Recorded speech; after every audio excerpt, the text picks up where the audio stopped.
Good day mga boss. Ayan, nagawa pala tayo ng panibagong paputok dito sa unit natin na si Yuri. So, tinanggal natin mga boss yung ginagamit natin dati na interrupter relay.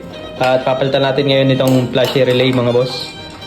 So, meron tayo ditong pang testing mga boss na horn relay para masubukan natin kung gagana ba talaga itong pinagagawa natin. So, ito pala mga boss yung dual yung ginamit natin. At ang wiring natin ito mga boss, dalawa lang naman. So, meron siyang L at B. So yung B ilalagay natin sa battery at yung L ay ilalagay natin sa pulser.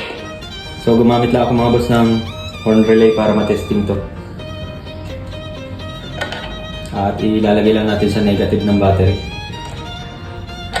At ito pala mga boss yung ginawa kong switch or gagamitin kong switch yung sa domino.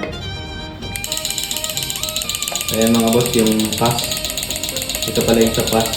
At ito naman yung low. Ayan, gumagana naman siya. Ayan. At meron lang ako mga boss na minodify dito sa isang relay para bumilis.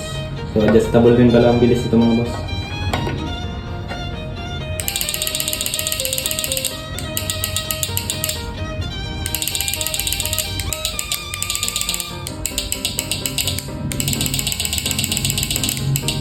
At yun, good naman mga boss. So, nagana naman. At itatry natin dito sa laga natin ngayon mag dual flashy relay. Ito yung umuuso sa TikTok mga boss na rapid backfire sa mga card type. So, itatry din natin dito sa laga natin. At hindi naman tayo makakapag-soundcheck ngayon mga boss. So, kakabit ko na lang dito kay Yuri. Doon na lang tayo mag-soundcheck sa motor show. So, meron palang motor show bukas mga boss sa Pasakaw, Kamsur. So, dadaya tayo dyan.